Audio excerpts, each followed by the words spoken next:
What's up, everybody? Thank you so much for joining me here at Overdrive Guitar Channel. This channel, as well as guitar, is my passion, so if you find my content valuable to you at all, please hit like and subscribe so I can continue on my journey to create these videos. Before I get going here, I'm going to give a shout out to Sean. Hey Sean, I found his listing on Reverb and I bought an audio interface. So let me know how it sounds in the comments, please. Alright, without further ado, this is the third video in my series called Is It Worth It? When I set out to make a YouTube channel, I had kind of two main goals of what I wanted to deliver as far as value. The first thing was I wanted to give some tips and some lessons so that people wouldn't fall into the same pitfalls that I saw myself and other people trying to learn and supplement their learning from YouTube were falling into. So my first mission was to save all of you people out there time in your guitar journey, because the guitar journey is endless. So any shortcut to save some time is welcome, because there aren't many shortcuts in guitar. The other purpose that I had for my channel when I set it up was to review gear, cheap or expensive, unusual, anything like that, to answer the question, is it worth it, to save people money, because I saw myself and other people wasting a lot of money through this kind of process of elimination, kind of gear buying style. And I think with the way technology is and all the resources we have at our fingertips now, it's kind of foolish. It's really easy for guys like me to make videos like this so that you guys can kind of make an informed buying decision. Well, maybe it's not super easy to make a video, but that's another story.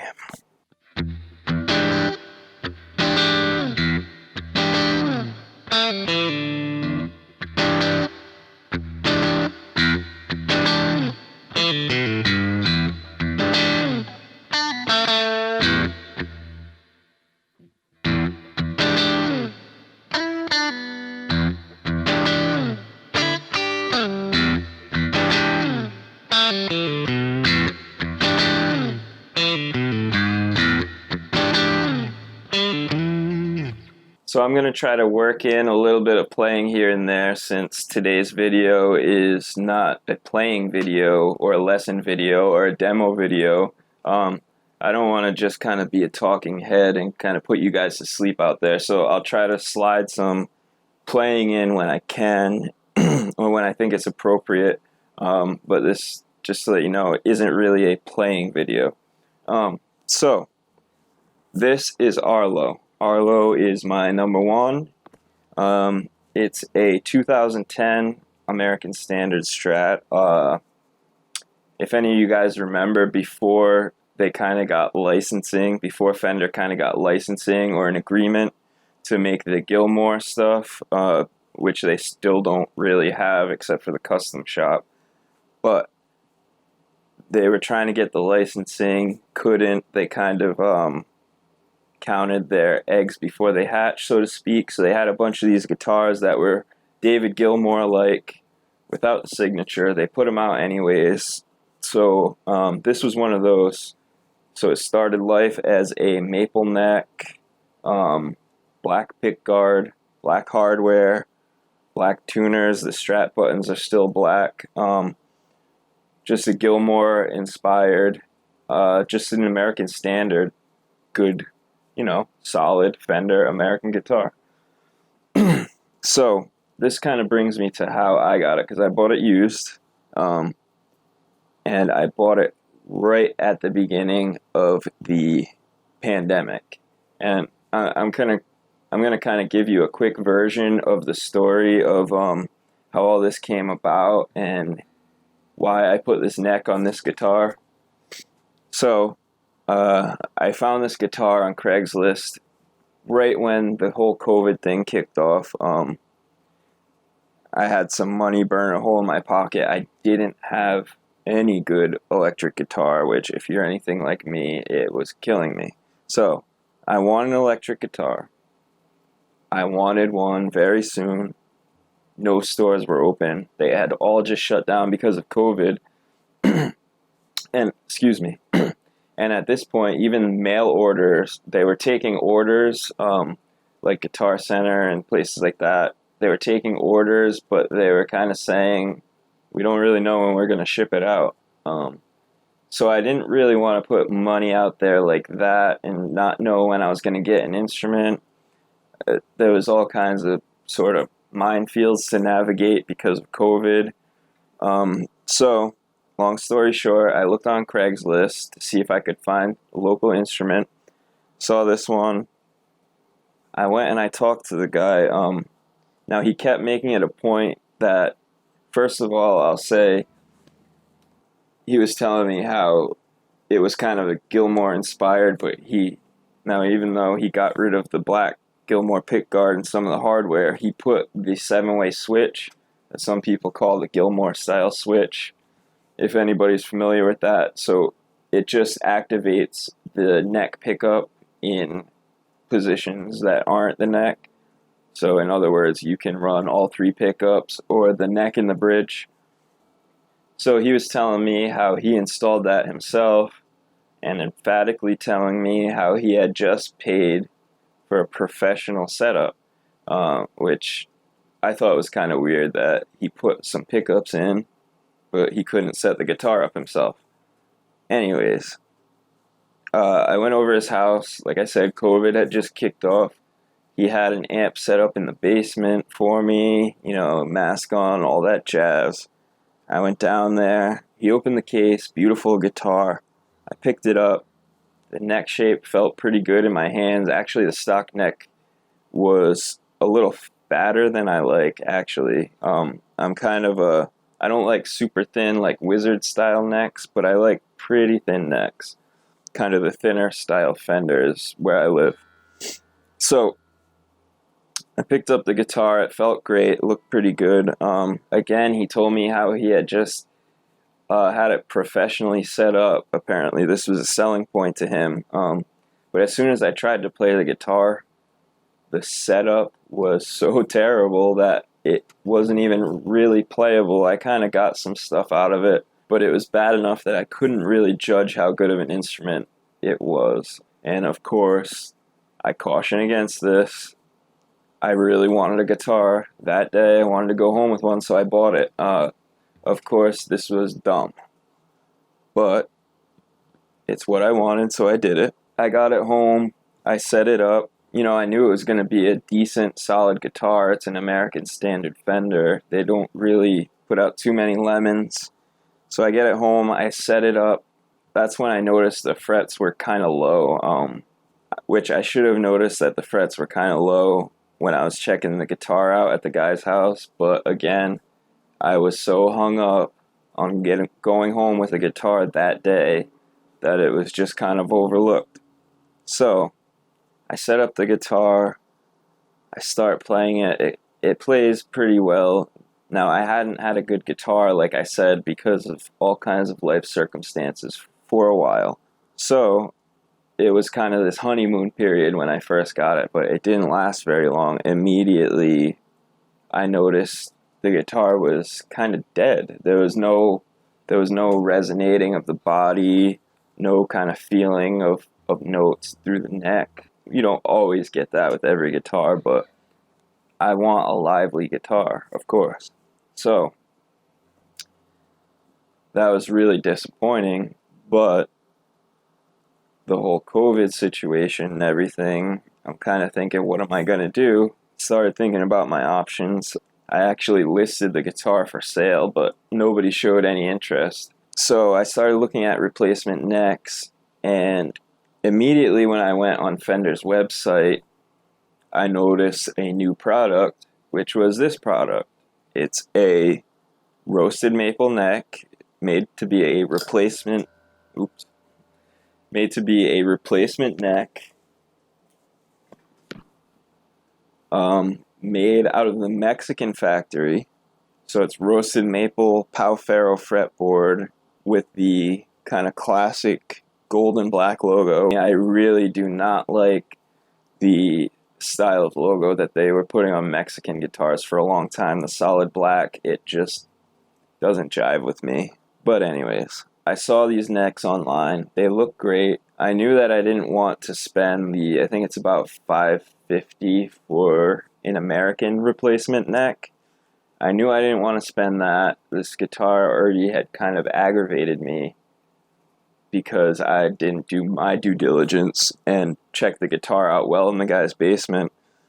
So I listed it for sale, yada yada yada. Long story short, I started looking at all my options, and this neck really piqued my interest. So just on a whim, I decided I'd check Reverb and see if maybe somebody had a used one or a factory second one, something like that. Sure enough, it popped right up. Somebody had just put one up. I think it ended up being a little more work than they intended on, which I'll get into that a little bit later, kind of what you have to do with the neck when you get it. But I found the listing. He was selling the neck for way cheaper. It was unused. You could tell he hadn't even put tuners on it. The screw holes weren't used. There wasn't a scratch on it. It was unused. And he was selling it for much less than the price on the Fender website, so no brainer. I needed to do something about this neck because I was starting to have problems with my hand. I'll talk about my playing style is kind of the over the neck Hendrix SRV, hand wrapped around the neck, kind of aggressive tension kind of playing style, heavy playing, and my hand was starting to really hurt. I would notice my hand would get tired fast. My hand was starting to hurt. Also, my fingertips were touching the fretboard way more than they should. Now, I took measurements at that point. When I noticed the frets were worn out, I took measurements of the frets on the old neck, and I kind of discovered that it had probably had a level and crown at least once before. There was just enough meat left on the frets for me to do another level and crown on the neck that came with the guitar. So I did that before I kind of went on the journey to find a new neck.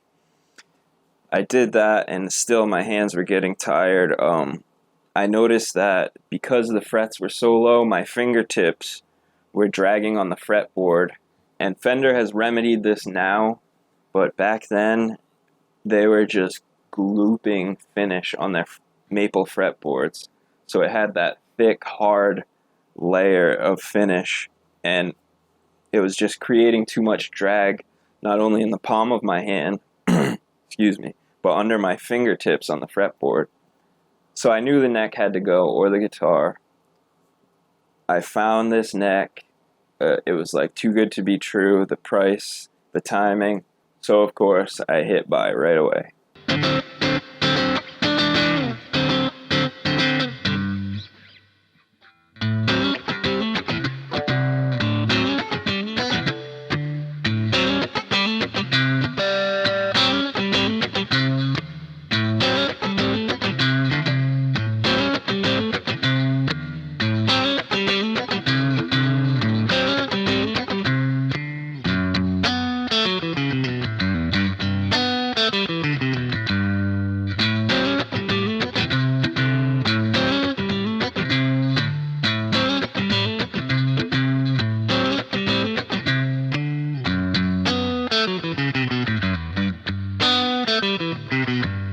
So soon after I hit buy, I received the neck in the mail. I opened the package. First thing I noticed, that beautiful color and smell of roasted maple. If you don't know, roasted maple literally smells like maple syrup. Beautiful, like I said, classic decal. Nice color. I kind of like the color of Pau Ferro when it has these kind of orange features in it. Most people want the darkest rosewood possible. I don't mind kind of the orange streaky Pau Ferro. I either like a lot of streaks or super dark. I kind of like one extreme or the other. but I don't mind Pau Ferro at all. And being a Stevie Ray Vaughan nut, if any of you guys know, he actually had a Pau Ferro fretboard on his guitar, and Pau Ferro was actually in a kind of elite option through the 60s, 70s, 80s, and 90s. It was only after CITES and people started using it as an alternative that it was viewed as a bad thing, only because people were using it as an alternative. But actually, it's more expensive and, in some people's opinion, a better tone wood, whatever better means to you. So I inspected it quick. I bolted it on. Now I'm going to tell you, I'm going to get into what to expect right now when you buy one of these. And Fender does tell you this when you order one. It is right there on their website when you're looking at them, and there is a piece of paper in the box too. So Fender recommends having the neck put on by a luthier. They say because there might be minor fretwork, neck angle adjustments, and you're going to have to cut the nut. The nut comes pre-slotted, but not cut. The neck comes with a Corian nut in it, which I am not a fan of at all. If you don't know, it's that stuff that basically just is pretty much like a plastic. I had already kind of foreseen this problem, and I ordered a Graphtec nut. Another thing to keep in mind here, an American guitar with a Mexican neck, there are some differences in bridge spacing on different models, depending on the years. There are differences in the nut slot, number of frets, things like that. But one thing that is constant that will be different, a Mexican guitar will have a curve in the bottom of the channel where the nut goes. So you're going to have to keep in mind that you're either going to have to make a compromise, make your own nut. There is no offering out there for bolting a Mexican neck on an American body. There's no direct replacement nut, which I'm pretty surprised of. So I cut the nut. There was no fretwork that really needed to be done, but I did clean up kind of the fret ends a little. It was done pretty well. One thing I will say, the biggest drawback that I saw, if you're familiar with the Fender range at all, you'll know that one of the differences between the American range and the Mexican range is that the American range, the edge of the fingerboard is rolled. Now, usually in the Mexican range, even though the edge of the fingerboard isn't rolled, it's usually kind of soft and not sharp. But this neck, I noticed, just trying to play thumb over, I was actually getting an abrasion because, not from the fret ends, from the actual corner of the fretboard, because it was so sharp. It was like ridiculous. So I literally had to take I used, you can do it any way you want. This is something that I feel you have to do to get American guitar playability out of the neck. I took a strip of fine sandpaper and I rolled the edge between every fret, and that made a huge difference in the feel. But as soon as I bolted this neck on, this is kind of where I get to the review. First of all, I noticed the profile. I loved it. It's very slim, kind of a slim D shape. It's going to be hard to kind of tell by camera, right? But it's pretty slim, kind of flat, right? Kind of that D shape, not very round at all, which I kind of thought I wasn't going to like, but I love it. It's thin. I always thought I was a fan of fat necks. I think it was kind of a psychosomatic thing, because every guitar video you watch, every advertisement out there talks about the chunky neck for the real tone and the man's neck, and I just found that my hand was getting tired and hurting with a big neck, and with a thin neck I can get around easier and my hand doesn't hurt. So that's my take on it. But as soon as I bolted this thing on, the guitar came alive. And I'm talking about resonance. You can just feel this guitar vibrate against your body now. It was dead before. There's nothing worse than a dead guitar, in my opinion. I listed this guitar for sale almost immediately after I felt kind of how dead it was. I noticed the liveliness right away, and as I kind of kept playing, getting used to it, I noticed I was even the transfer of vibration is unbelievable through the neck. It almost tickles the palm of your hand. I've never felt resonance like this. Probably the closest thing was the PRS I had.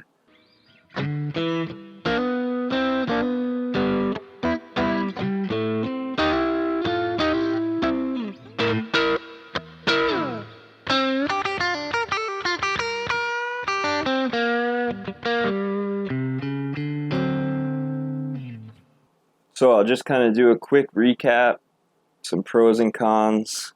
Obviously, I like it. If you haven't gathered, I don't want to sell this guitar anymore. So obviously, this is a positive review. I like it. It woke this guitar up and kind of saved my hand. One thing that this neck enlightened me to was that I was kind of following the pack in my gear choices. And in particular, I'm talking about the fat neck thing. But because this brought it to my attention, it kind of changed my attitude on how I approach looking for new gear. So the pros of this neck: the guitar came alive. I prefer the profile. The finish on the back and the front is satin, which I prefer, obviously, greatly. It's just got kind of your regular medium jumbo frets, but they're great, nice and smooth. Actually, I'm sorry, these are narrow tall. Fender has changed their fret wire to narrow tall, which I much prefer over medium jumbo. Despite being Mexican, we have the great logo, the kind of gold and black classic logo. I love the look of the darker wood, the Pau Ferro, the kind of orangey streaks. Of course, the sound is one of the most important things. I'd say it kind of gave it a little bit of a more kind of round sound, plump sound, kind of plump is what I call it.